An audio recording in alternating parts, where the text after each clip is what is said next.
Sorry I, आज जरा गडबड होती ना, माझ्यामुळे तुला पूजा करायला लागते.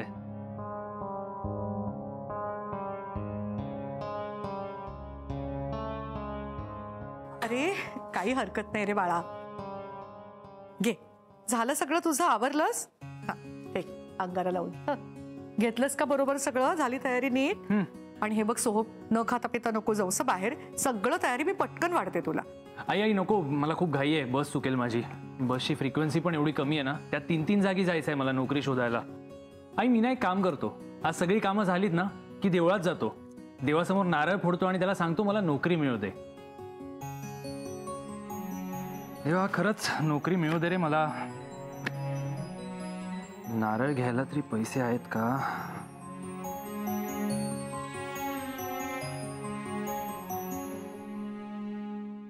यार ठीक आहे, करीन काहीतरी मॅनेज. येताना चालत येईन मी.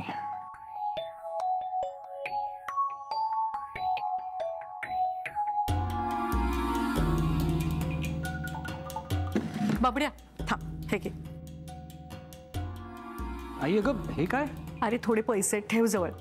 बिल्डिंगच्या खालून रिक्षा करून जा हं, आणि येताना पण रिक्षाने ये. घे. आई नको अगं, काहीतरीच काय. हे बघ मला आता नोकरी शोधायला रोज फिरायला लागणार आहे, असं रोज रिक्षाने नाही परवडणार ग. आणि इनफॅक्ट आजच मी ठाण्याला चाललोय. तुला माहिती आहे का ठाण्याला जाऊन यायचे किती पैसे होतील? नाही नाही नको. ऐक, माझ्याकडे पैसे आहेत. किती आहेत? आहेत पैसे, आठवडाभर निघेल एवढे पैसे आहेत माझ्याकडे. आणि सारखं सारखं तुझ्याकडनं किती दिवस पैसे घेणार ग? सोहम, आईकडनं पैसे घ्यायची लाज वाटते का तुला? इतका मोठा झालायस तू. चल ठेव, गुपचूप ठेव. बरं ठीक आहे, आता तू एवढा आग्रह करतेस तर घेतो. पण माझ्याकडे आले ना की मी परत करीन ना तुला. नाही तर मी एक काम करतो, मी ना लिहून ठेवतो, म्हणजे मी विसरणार नाही. एक सेकंड. अरे काय सोहम तू पण. किती घेतले मी? 2,500. आजची तारीख काय आहे? ओके, आता कसं मी विसरणार नाही. लिहिलेस, झालं तुझं समाधान. बरं हे बघ, डबा घेतल्याशिवाय जाऊ नकोस. बाहेरचं खाऊ नये रे या दिवसात.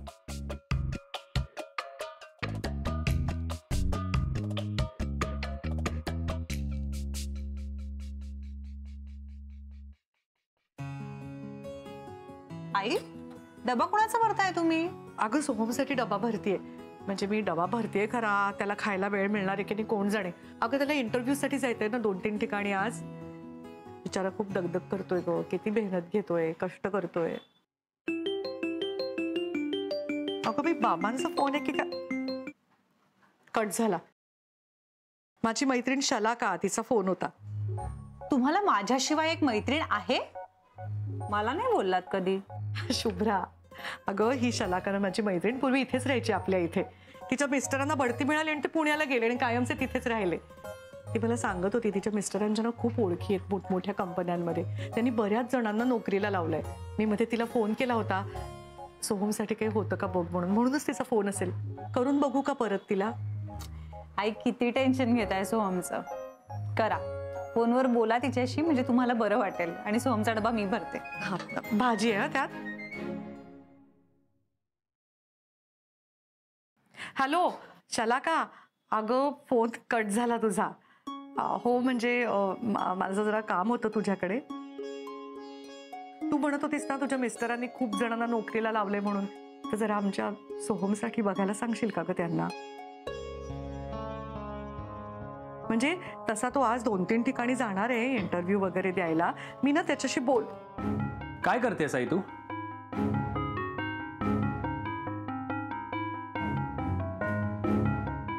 माझ्या नोकरीसाठी लोकांकडे भीक मागतेस?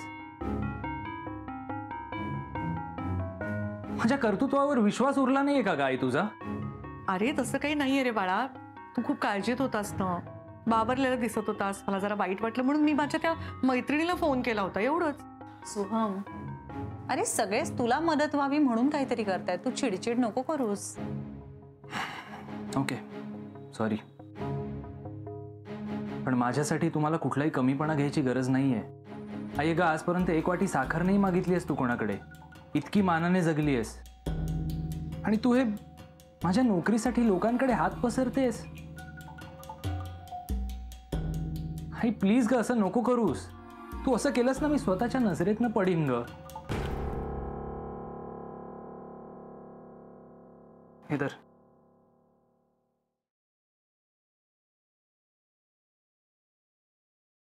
दुखवलं का ग त्याला मी? नाही, तो थोडा हळवा झालाय आई. आणि त्यात आता इंटरव्ह्यूचं पण टेन्शन आहे ना, बाकी काही नाही.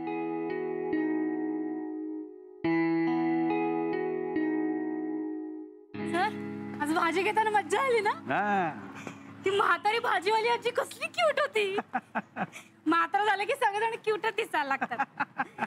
आपले ग्रँडपा पण किती क्यूट आहेत ना. मॅडी, बरी आहेस ना तू? ग्रँडपा आणि क्यूट कोण म्हणाल तुला? सर मी म्हणते ना. सर मला ना खूप आठवण येते त्यांची.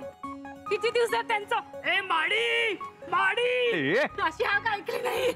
मी त्यांच्या तोंडचं चप्पल चोर ऐकलेलं नाही बऱ्याच दिवसात. सर तुम्ही पण मिस करताय का त्यांना? ए चप्पल चोर. ए कुणाला म्हणते चप्पल चोर? तुला म्हणते, तुला चप्पल चोर. हळू हळू मॅडी, हळू. केवढ्यांदा बोलते रस्त्यावर. सर तुम्हाला बरं वाटलं ना? मला बरं वाटलं. का मी अजून बोलू? तुझी शपथ बरं वाटलंय, पण रस्त्यावर ओरडू नको. सर तुम्ही पण म्हणा ना मला. ए माडी. मॅडी तू अभीच किचनला चल. तू म्हणशील ते म्हणतो तुला, पण इथे रस्त्यावर ओरडू नकोस. ए कोंबडीच्या. मॅडी, दत्ताजी सोहमला म्हणायचे कोंबडीच्या, मला नाही. सर तेच ना, तो बघा कोंबडीच्या.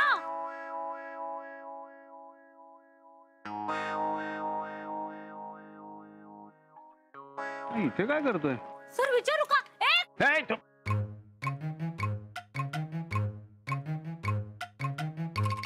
भाई तुला रोज असे 2,000 रुपये मिळायला लागले ना, महिन्याला 50-60 सहज कमवशील तू.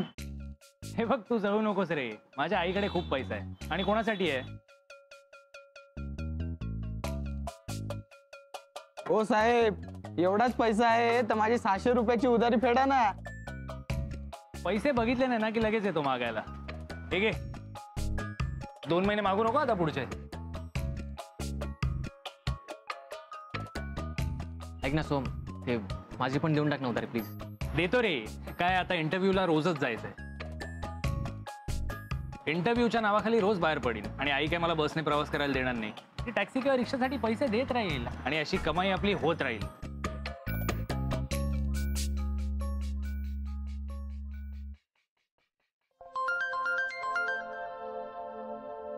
आई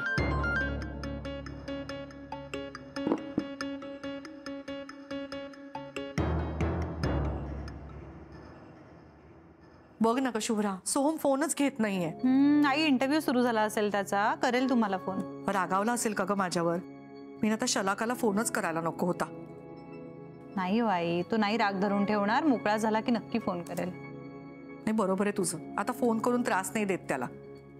बरा झाला असेल ना ग इंटरव्ह्यू? असवरी, अगं आज सोहम हो इंटरव्ह्यूला गेलाय. आज 2-3 ठिकाणी जायचं होतं ना त्याला. 3 ठिकाणी? हो ना, एवढी वणवण करतोय बिचारा. त्याच्या श्रमांचं चीज झालं पाहिजे. आज त्याला ना नोकरी मिळायला हवी. डबा करून दिला होता त्याला मी. खायला वेळ मिळाला की नाही कोण जाणे. खाल्ला ना? अहो तुमचा डबा नाही म्हणते मी, सोहमचं म्हणतेय.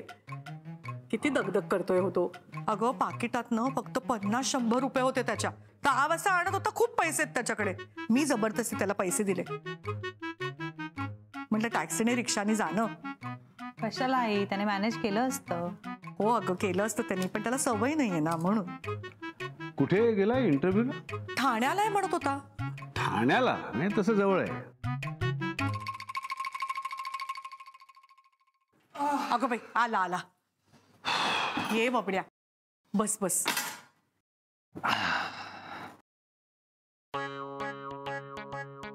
कसा झाला रे इंटरव्ह्यू? विचारू नकोस आई. बरं नाही विचारत. नाही तसं नाहीये, खूप दमलोय ग आई. अगं घरातून निघाल्यापासून 1 मिनिट बसायला मिळालं नाहीये मला. खूप दगदग झाली तुला सांगतो. इतका त्रास झाला ना, सकाळपासून जरा पाणी नाही प्यायलोय. थांब थांब थांब, मी पाणी देते हा तुला बाळा. सोहम, तुला आईंनी रिक्षाचे पैसे दिले होते ना, तू रिक्षाने नाही गेलास का? मी बसने गेलो, उभं राहून जावं लागलं ना. मी आईला सांगितलं होतं पैसे नको देऊस म्हणून. तुला बोललो ना मी पैसे नको देऊस. अरे हो, मी तेच सांगत होते यांना. पण इंटरव्ह्यू कसा झाला सांग ना. मी त्यांना सगळं खरं खरं सांगून टाकलं. सगळं सांगितलं मी त्यांना, माझ्या आईला किती त्रास दिलाय. आणि इनफॅक्ट मी त्यांना हे सुद्धा सांगितलं की मी आता सुधारलोय. तुला सांगतो, तिथे ज्या बाई होत्या ना त्यांच्या डोळ्यात पाणी सुद्धा आलं. सगळे लोक एकदम खुश होते माझ्यावर. तुला अगदी उधारी दिल्यासारखं वाटलं असेल ना? म्हणजे व्यक्त झाल्यामुळे मोकळं झाल्यासारखं वाटलं असेल. मी बरं वाटण्यासाठी नाही बोललो. मी आता तिथे काम करणार आहे ना, म्हणून त्यांना माझ्याबद्दल कळावं म्हणून बोललो. तू एवढा प्रामाणिकपणे प्रयत्न करतोयस ना, त्याचंच मला बरं वाटतंय. कुठल्या कुठल्या कंपन्यांमध्ये गेला होता सोहम तू आज इंटरव्ह्यूला?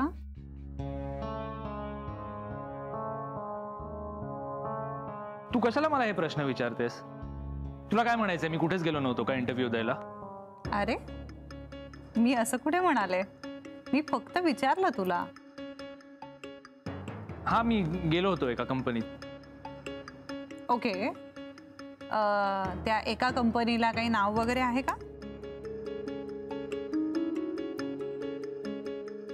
ए केमिकल्स. ए तू काय करणार होतास तिकडे? नको ना प्रश्न विचारू सुगा शुभ्रा, आधीच डोकं भणभणतंय माझं. बबड्या, मी तुला आलं घालून गरम गरम चहा करून देऊ का? चहा घेऊन आला तू?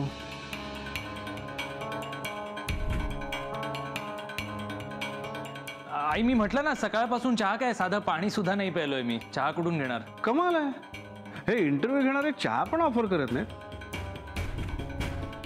अरे हा, चहावरून आठवलं, मी आणि मॅडी आज भाजी आणायला गेलो होतो ना, तिकडे का टपरीवर. मी कशाला असेन टपरीवर? मी आई तुला म्हटलं ना मी इंटरव्ह्यूला चाललोय, 2-3 जागी इंटरव्ह्यूज आहेत, मग मी टपरीवर कशाला जाईन? नाही, मी माझं सांगतोय. मी आणि मॅडी भाजी आणायला गेलो होतो ना, तिकडे का टपरीवर मस्त चहा प्यायला. अहो, टपरीवरचा चहा कशाला प्यायला? अगे तल्लफ आली, आणि त्या टपरीवाल्याची जुनी उधारी पण द्यायची होती. ठीक आहे. बबड्या, तू डबा खाल्लास का? वेळ मिळाला का तुला?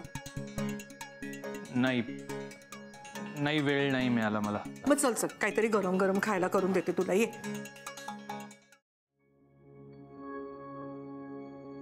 टपरीवरचा चहा फारसा आवडलेला दिसत नाहीये. काय? कुठे भेटला होता सोहम तुम्हाला? छे, सोहम तर इंटरव्ह्यू देऊन येतोय. सर, मी माझ्या नवऱ्यालाही खूप चांगलं ओळखते आणि तुम्हालाही. त्याने आता जेव्हा एक दिवस अभिज किचन चालवण्याची पैज लावली होती तेव्हा मीच तुमच्याजवळ आले होते ना. तुम्हाला म्हणाले होते की बायको म्हणून मला त्याच्याबरोबर उभं राहावं असं वाटतंय, त्याची साथ द्यावीशी वाटते. मग भलेही या सगळ्यात मला तुमच्या विरोधात जावं लागलं तरीही चालेल. कारण सर, त्याचं ते सगळं वागणं, त्याचं बदलणं, त्याच्यातला तो चांगुलपणा, हे सगळं मला खरं वाटत होतं आणि खूप आवडत होतं. हो ना, खरंच प्रयत्न करतोय तो. सगळी नाटकं करतोय तो सर. सोहम सारखा मुलगा नाही बदलू शकत. इंटरव्ह्यूच्या नावाने आईंकडनं पैसे घेतोय आणि फक्त एक दिवस पुढे ढकलतोय. खरं सांगा मला, तुम्ही त्याला इथेच जवळपास कुठेतरी पाहिलत ना?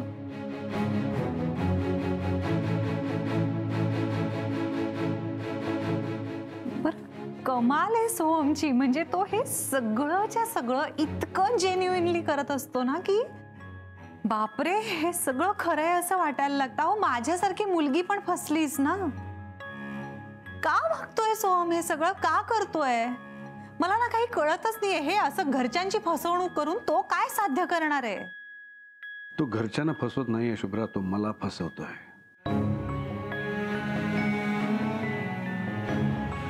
कारण त्याच्यासाठी अजूनही मी परका आहे ना. त्याला त्याच्या आईपासून वेगळं करणारा. सावरीशी असं वागतोय कारण तिच्यामुळे मी या घरात आलोय. राग काढतोय माझ्यावर, माझ्यावरचा तुमच्यावर, मग स्वतःवर. आज तो खोटं बोलला हे मी आसावरीला सांगू शकलो असतो, पण नाही, त्यामुळे माझ्यातली आणि त्याच्यातली दरी अजून वाढली असती आणि तसं व्हायला नकोय. प्रॉब्लेम सॉल्व्ह करायचा असेल तर मला त्याच्याशी मैत्री करावी लागेल, त्याचा मित्र बनावा लागेल. दुसरा पर्याय नाहीये आणि त्याची सुरुवात मी आजपासूनच करणार आहे. सर तुम्हाला खरंच वाटतंय सोहम तो तुमच्याशी मैत्री करेल? इतकाही वाईट नाही आहे का मी. बघूया, करूया प्रयत्न. हां, पण त्यासाठी मला तुझी मदत लागेल. करशील ना? Yes sir.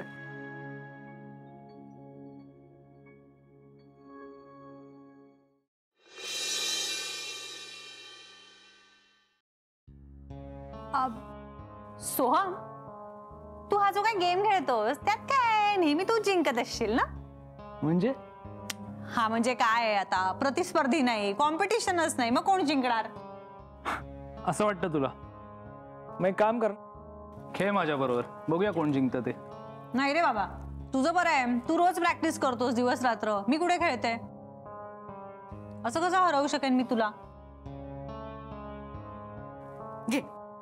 आई तुला खेळायचंय का माझ्यासोबत? नाही रे बाबा, मला नाही त्याच्यातलं काही कळत. हे मला येतं, मी खेळतो. ग्रेट. मग आज अभिजित सर आणि सोहम मध्ये कॉम्पिटिशन होऊनच जाऊ दे. चला सोम, सोम, आय एम रेडी. हे काय बंद केलास गेम? काय झालं रे? मला नाही खेळायचंय. अरे आता माझ्या बरोबर खेळायला तर तयार होतास ना तू सोहम? ओ म्हणजे सर तुला हरवतील याची भीती वाटते का तुला? मी घाबरतोय ते पण यांना. अरे माझा अजून खेळ तू बघितलेला नाही सोहम? बघितलंय ना. असं कसं विचारताय तुम्ही? गेले कित्येक दिवस तुम्ही माझ्या आईच्या भावनांशी खेळताय, तेच तर बघतोय. आजोबा घरात नाहीयेत म्हटल्यावर वाहवत चाललंय. हवं तसं वागायचं, हवं ते करायचं, कारण इकडे तुम्हाला थांबवणारं अडवणारं कोणीच नाहीये ना. म्हणून तुम्ही तुमचे खरे रंग दाखवताय. अरे काय बोलतोय सोहम तू? तुम्ही काय काय केलं ते आठवत नाहीये तुम्हाला? आईशी कसे वागलात ते आठवत नाहीये? अरे हो, कसं आठवणार तुम्हाला? तुम्ही घेऊन आला होतात ना. पट्टा काढून माझ्याबरोबर काय काय केलं आणि घरची कामं करायला लावली ते तरी आठवतंय का तुम्हाला? ए बबड्या, अरे तसं नाहीये काही. आई थांब, मला बोलू दे. किती दिवस आपण हे सहन करायचं ग? बुटाला चिखल लावून मुद्दामून आला होतात ना घरात. घरभर नाचलात तुम्ही आणि आईला सगळं साफ करायला लावलं. बूट सुद्धा मुद्दामून पुसायला लावलेत आई तुला. आणि काय हो, एरवी आईच्या हातचं जेवण आवडतं ना तुम्हाला, मग आता गेले 2-3 दिवस कशाला नावं ठेवताय?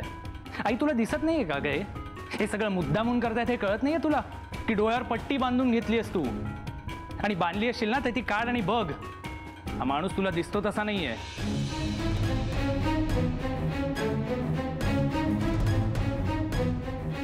आई तुला चालत असेल का यांचं हे वागणं, पण मला नाही चालत आहे. या सगळ्यांनी ना माझा संताप होतोय.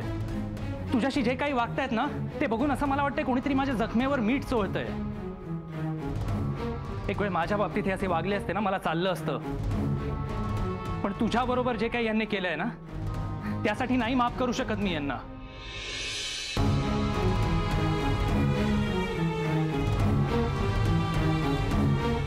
अरे पण तसं नाहीये, ऐक ना रे बबड्या.